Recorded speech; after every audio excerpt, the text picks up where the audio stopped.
Então, pessoal, vamos começar aqui uma aula e aí a gente vai ver a aplicação, né, dessa ideia da função exponencial ou de funções do tipo exponencial para juros compostos, né? Juros compostos, ele basicamente é a forma que rege, né, é a forma de valorização do dinheiro que rege todas as movimentações financeiras, né? Em bancos, enfim, se você vai fazer um financiamento, empréstimo, tá? Então é muito importante que a gente faça esse adendo aqui, né? E numa aula em separado, para a gente entender pelo menos uma ideia geral disso daí, tá? Então vamos imaginar a seguinte situação.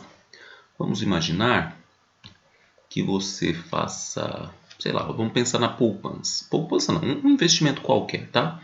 Colocar aqui, ó, você investe 100 reais, tá? Ó, investir 100 reais. Aqui, vou colocar aqui como, né, o mês zero, tá? Você investiu 100 reais. Vamos imaginar que esse seu investimento, ele seja um investimento muito bom, tá? E ele esteja te dando aí 1% de juros ao mês, tá? Então essa é a situação. Então, no primeiro mês que o seu dinheiro ficou lá, você já não vai ter mais 100 reais. Você vai ter 100 reais mais o 1% desses 100 reais, tá? Então aqui, ó, 1% de 100 reais é só fazer isso aqui, né? 100 vezes 1%, tá? Então, você na verdade vai ter o quê? Você vai ter 101 reais, certo? Porque aqui, ó, 100 vezes 1% vai dar 1, né? Porque vai ficar 100 sobre 100, 1. 100 mais 1, 101. Então, você já ganhou R$ 1 deixando o seu dinheiro lá nesse investimento que rende 1% ao mês. No próximo mês, no segundo mês, você vai pegar o dinheiro que já está lá, porque agora, né, o dinheiro que conta para ser reajustado é 101 reais. Então, 101 e agora mais o 101 vezes o 1%, né, que é o quanto vai aumentar, né, esse seu dinheiro lá, que agora é de 101. Você resolvendo essa continha aí, você vai encontrar R$ 102,01, tá? Agora aqui, no terceiro mês, nós vamos pegar aqui, né, ó, o dinheiro que está lá agora. Então, 102,01 mais 1% desse valor, né, que é o que vai ser acrescido. 102,01 vezes 1%, né, que é 1% de 102,01. Isso aqui vai dar R$ 103,00, tá? Claro, eu estou colocando o valor todo aqui, tá? O valor completo, porque daqui a pouco eu tenho que discutir uma ideia com vocês, tá bom? Mas aí aproximadamente, né, R$ 103,03, tá bom?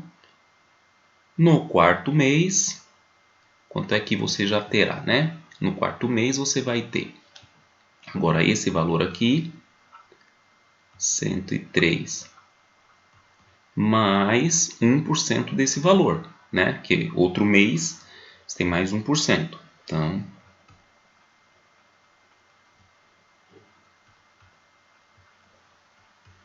e isso aqui vai dar R$ 104,00, tá? Então, tá aí. Isso vai continuando ao longo dos meses, né, pessoal? Então você observa, você deixou o seu dinheiro há 4 meses, você já não tem mais só R$ 100. Você tem R$ 104,06, né? Se você quiser saber esse aqui, pessoal, isso aqui, ó, é o que a gente chama o quê? A gente chama esse valor aqui de montante, tá? Ó, montante. O que é o montante? Eu vou representar ele aqui pela letra M. Montante é o capital que você deixou lá mais os juros que rendeu durante o tempo. No nosso caso aqui em específico, o capital que a gente deixou era de R$100 e os juros foi de quanto, né? Foi de, vai colocar aqui o valor só aproximado, tá? R$4,06, tá? Então, essa é a ideia. O nosso montante ele é sempre o capital mais os juros. Beleza? É o que apareceria no saldo lá, né? Quando você fosse verificar o saldo desse seu investimento, tá bom? E esse aqui é o rendimento, tá? Que é os juros, né? Do capital que você deixou lá aplicado, tá? Então, agora a gente vai fazer uma tarefa que é um pouco difícil, que é generalizar essa ideia. Antes da gente partir para a generalização dessa ideia, uma coisa que é interessante a gente observar, tá? É essa daqui que eu vou mostrar para vocês, ó. Se você pegar esse valor e dividir por esse, imagina que você pega esse valor aqui e divide por esse, você vai encontrar 1,01. Se você fizer a mesma coisa, ó, dividir esse valor por esse aqui, ó, você vai encontrar 1,01. E se você fizer e dividir aqui também, ó, você vai encontrar 1,01. O que significa isso, né? O que significa esse 1,01 aí para a gente? Vamos, né? Esse 1,01 ele significa isso aqui, ó. Nós temos 1 mais 0,01. Ou seja, isso aqui pode ser traduzido como 100% mais 1%. Ou seja, a cada mês, né? Ó, eu estou valorizando o meu dinheiro, que é o 100% do que eu deixei lá, né? Seria esses R$100 aqui no caso, né? E aí eu estou acrescentando a esse dinheiro 1%. Você observa o quê? Que esse 1% é sempre essa taxa, tá vendo? Ó, que vai aumentando e ela sempre vai aparecer aqui, ó, tá? E por que é interessante a gente observar isso? Porque essa é a diferença de uma situação que a gente pode modelar com função exponencial, né? O crescimento, quando eu aumento aqui, ó, uma unidade no que seria o meu x, né? Que seriam os meses passando, né? O meu incremento aqui, ele é um incremento relativo de 1%. O que é o incremento relativo? Ele leva em consideração o que eu tinha e aumenta sempre, né, 1%, né? Então eu tinha 100, vou colocar aqui, ó, 100 aumentou 1%, foi para 101, né? Daqui no caso, né, eu tinha 100 aqui, aumentou para 101. Aí depois eu tinha 101, aumentou para 102, ou seja, 1%. Né? Aí aqui ó, valorizou 1%, aqui valorizou 1%, certo? Isso nos permite dizer que se eu pegar, por exemplo, numa função exponencial f, e eu calcular, por exemplo, o f de 2 dividido pelo f de 1, eu sempre vou encontrar uma constante. Tá? Ao contrário da função de primeiro grau, que a gente encontra essa constante não na divisão, porque a divisão ela pressupõe o quê? Que nós estamos trabalhando com um valor relativo, né? Ó, um valor de porcentagem aqui no caso, tá? Agora, na função do primeiro grau, essa constante nós encontraríamos como? Se nós fizéssemos, por exemplo, ó, f de 2 menos f de 1. Tá? E aí é que a gente encontraria uma constante. Tá? Isso aí, óbvio, né? Para a função aqui ó, de primeiro grau. Claro, né, pessoal? Estou colocando f de 2 menos f de 1 como exemplo. Tá? Mas poderia ser f de 3 menos f de 2, f de 10 menos f de 9. Entende? Desde que seja o quê? Essa diferença de uma unidade aqui, né? No que a gente considera aí o nosso eixo x, a nossa variável independente. Tá bom? Então essa ideia ela é muito importante, porque muitas vezes você percebe que uma situação pode ser modelada exponencialmente a partir disso aqui. Tá? Quando você pega e faz essa divisão e você encontra uma constante relativa aqui, ó. Ou modelada a partir de uma função de primeiro grau, se você fizer essa divisão aqui, essa subtração aqui, e sempre encontrar uma constante. f de 2 menos f de 1, deu um número. Aí você faz f de 3 menos f de 2, deu o mesmo número. depois f de 10 menos f de 9, o mesmo número. Isso já vai te dando a dica de que matemática, né, de que ferramenta matemática você usa para modelar a situação em questão. Belezinha? Então, só retomando aqui, tá? Ó, peguei o meu capital aqui no tempo zero, né, chamei tempo zero aqui, 1%, aí peguei o valor que rendeu, 1% de novo, o valor que rendeu aqui embaixo, 1% e assim por diante, tá? Por quê? Porque agora a gente vai generalizar essa ideia, tá? É importante generalizar essa ideia. Então vamos lá. Nós vamos ter aqui, ó, vamos imaginar aqui que no mês 0, nós aplicamos um certo capital que eu vou chamar de C, tá? E aí no mês 1, eu vou ter o quê? Eu vou ter esse capital, tá? Mais esse capital vezes a minha taxa, tá? Lembra lá? Mesma coisa que eu fiz com o 100, né? Ó, aqui seria 100, aqui seria 100 mais 100 vezes 1%, tá? Então a taxa é representada pela letra I. A taxa ela pode variar, obviamente, né? A depender do investimento que você faz, por exemplo, você pode ter uma taxa de 0, alguma coisa por cento, de 1%, enfim, ou ao mês ou ao ano, né? Isso aí depende de cada condição de investimento ou financiamento que você está sujeito, tá? No segundo mês, aí a gente já vai pegar aqui, né, ó, esse valor que está aqui, né, que agora eu vou pegar aqui, ó, capital mais capital vezes a taxa, adicionado desse valor vezes a taxa, né? Capital mais capital vezes a taxa, vezes a taxa, tá? Isso aqui, se eu faço aqui a distributiva, ó, tá? Fazer aqui a distributiva, que é uma multiplicação, então a gente vai ter o que? O capital mais o capital vezes a taxa, mais o capital vezes a taxa, né? Que é o C vezes ICI, mais aqui o I vezes o CI vai dar CI ao quadrado. Isso aqui, né, pessoal, é a mesma coisa aqui. C mais 2CI, CI com mais CI é 2CI, mais um CI ao quadrado aqui. Se nós colocarmos o C em evidência, ó, o C em evidência, aqui vai ficar assim, ó, 1 mais 2I mais I ao quadrado. E esse pedacinho aqui, ó, é um trinômio quadrado perfeito, que eu posso escrever desse jeito aqui, ó. C vezes 1 mais I vezes 1 mais I, tá? É claro que essa percepção, né, pessoal, vai da sua habilidade em trabalhar um trinômio quadrado perfeito, né? Ó. Se você faz a distributiva aqui, ó, 1 vezes 1, 1 vezes I, depois I vezes 1, I vezes I, você vai encontrar exatamente o que está aqui, ó, 1 mais 2I mais I ao quadrado. E isso daqui significa o quê? Significa que nós temos C vezes 1 mais I ao quadrado.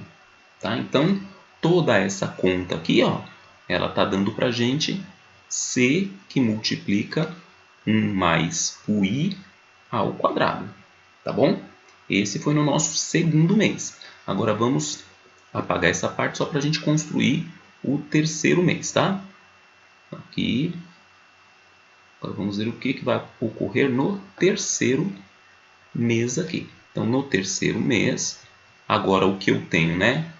Lá na conta é esse valor. Então, eu tenho C mais 1 mais I ao quadrado, né? E aí agora eu vou acrescentar esse valor que eu tenho multiplicado pela taxa. C mais 1 mais I ao quadrado, né? Multiplicado pela taxa. Agora aqui, né? Não sei nem por que eu coloquei aqui, né, pessoal? O sinalzinho de mais que é vezes, né?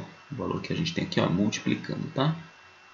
Vou só corrigir aqui. Então tá aqui, ó, tá? Agora a gente vai multiplicar isso daqui, ó. Aí vai ficar como? Aqui vai ficar C vezes 1 mais I ao quadrado mais, agora aqui, ó, tudo multiplicação, vou multiplicar por I, vai ficar assim, ó, CI vezes 1 mais I ao quadrado. Observa que eu tenho uma soma e nas duas parcelas da minha soma aparece aqui, ó, o 1 mais i ao quadrado. Isso é uma dica de que eu posso colocar esse 1 mais i ao quadrado em evidência. Tá? Então, 1 mais i ao quadrado em evidência que multiplica alguma outra coisa. O que sobra aqui, né, nesse pedaço aqui, ó, se eu tiro 1 mais i ao quadrado? Vai sobrar c, né? Então, aqui sobra c mais... E aqui, ó, nessa outra parcela, se eu tiro 1 mais i ao quadrado, sobra ci, né? Ci. E aqui a gente consegue colocar quem? A gente consegue colocar esse c aqui em evidência. Então, a nossa expressão ela vai ficar assim, ó. 1 mais i ao quadrado que multiplica c, que multiplica, ó, o c aqui, ó. Aqui é 1c, né? Se eu tiro o c, fica só 1. Ou seja, c dividido pelo c aqui fica só 1, tá? Mas, aqui é a mesma coisa. Se eu tirar o c, fica só o i, tá? E aí, pessoal, ó, multiplicação, né, desses termos. Como aqui ficou 1 mais i e está elevado a 1, regrinha de potência, né? Ó, eu tenho multiplicação de potência de mesma base. Vai ficar o c que multiplica 1 mais i, só que agora ao cubo, tá? Então, essa expressão aqui, ó, no terceiro mês, ela fica assim, ó, C1 mais I ao cubo. E agora, pessoal, eu convido vocês a perceberem uma regularidade que está acontecendo, né? Vocês observam que nós falamos em regularidade durante o primeiro bimestre, né? Lá percebendo a regularidade nas figuras e nas sequências numéricas, e ela está muito presente em matemática, tá? Então, se eu quiser aqui, por exemplo, o meu quarto mês, sem precisar agora fazer tantas contas como eu já fiz, o que eu vou observar? Vou observar aqui, ó, que eu posso escrever esse aqui, ó, se eu colocar em evidência o C, aqui fica 1 mais I, tá? Esse 1 mais i está elevado à primeira potência, né? Quando não tem nenhum expoente é porque o 1 está lá, beleza? Então aí você observa. No primeiro mês, é isso que a gente tem. No segundo mês, o montante que a gente tem vai ser esse. No terceiro mês, o nosso montante será esse. E no quarto mês? Ó, é só eu perceber, ó. É sempre C que multiplica 1 mais a taxa, ó. Tá vendo? É sempre a mesma coisa. O que está mudando aqui, ó, é que, por exemplo, se eu deixar um mês, esse 1 mais a taxa está elevado a 1. Se eu deixar 2 meses, esse 1 mais a taxa está elevado a 2. Se eu deixar 3 meses, esse 1 mais a taxa está elevado a 3. Tá? Ou seja, se eu deixar 4 meses, eu posso fazer toda aquela conta, todo aquele raciocínio que eu desenvolvi aqui com vocês, e eu vou chegar nisso daqui, ó. C1 mais a taxa elevado a 4. Certo? Se for 5 meses, vai ser C1 mais a taxa elevado a 5.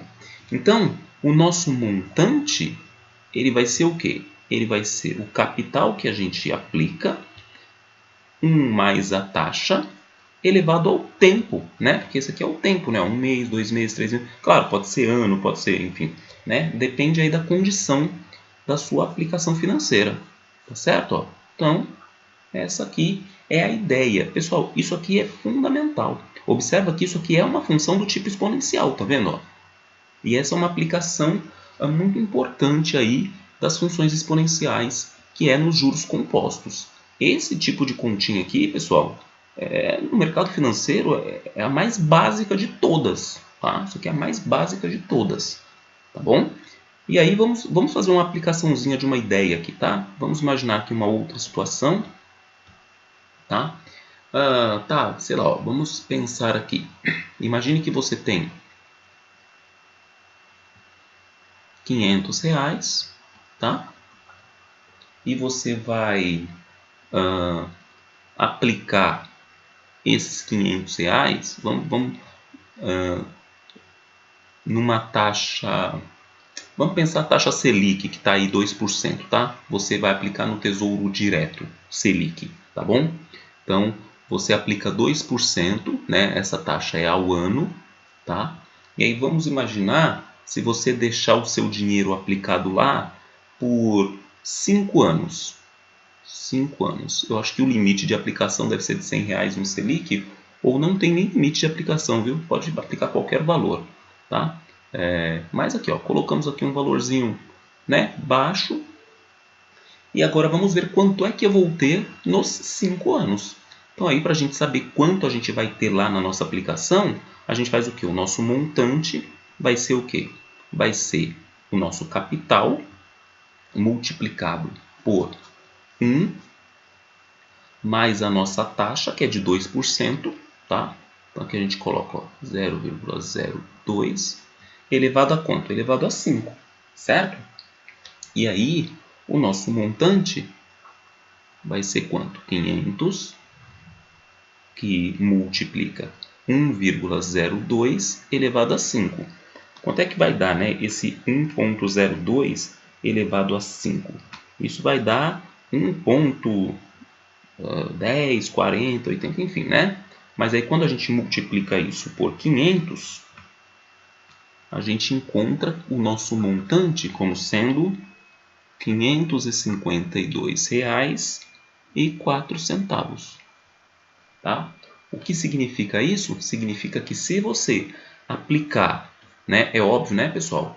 Eu estou supondo aqui que essa taxa seja fixa, né? O que não acontece com a Selic. A gente sabe que existem reuniões aí mensais, né, em que o Copom, que é o Comitê de Política Monetária, ele define, né, uma taxa Selic diferente num país como o nosso, que é subdesenvolvido. A taxa de juros da economia, né, que é essa taxa Selic que eu estou falando para vocês, é o principal instrumento de controle de inflação.